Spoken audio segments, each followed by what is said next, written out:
Почитувани, СДС продолжува со лицемерната политика, која најдобро е опишана во народната поговорка "Не ме гледај што правам, слушај ме што зборувам". Зоран Заев и СДС најавуваа департизација и деполитизација на институциите додека беа во опозиција, а сега ја претвораа државата во алатка на партијата. Оливер Спасовски наместо да се повлече од партиските функции и професионално да ја врши функцијата министер за внатрешни работи, тој е назначен за подпредседател на партијата.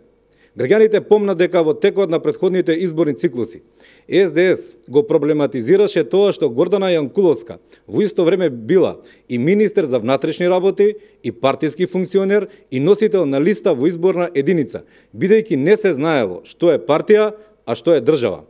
Сега граѓаните го гледат лицемерието на дело, односно како неговиот довчерашен генерален секретар станува подпредседател на партијата, додека во исто време е министер во МВР. Двојните стандарди и лицемерието на Заев се бесконечни. Оливер Спасовски е назначен за подпредседател на СДС, бидејќи треба да ги реализира партиските чистки во МВР и треба да ги елиминира сите професионалци кои изминатиот период работат на случаи против наркодилерите и криминалците блиски до Заев и раководството на СДС. Ова е само продолжение на обидите на СДС, целосно да ги стават под партиска контрола органите на прогон.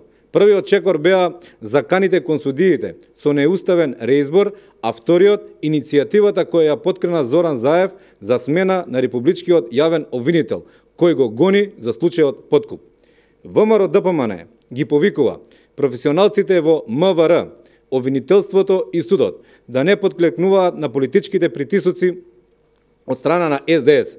Тие се должни и одговорни пред граѓаните да постапуваат исклучиво според Уставот и законите, а не според партиските наредби на подпредседателот на СДС или кој било друг партиски функционер.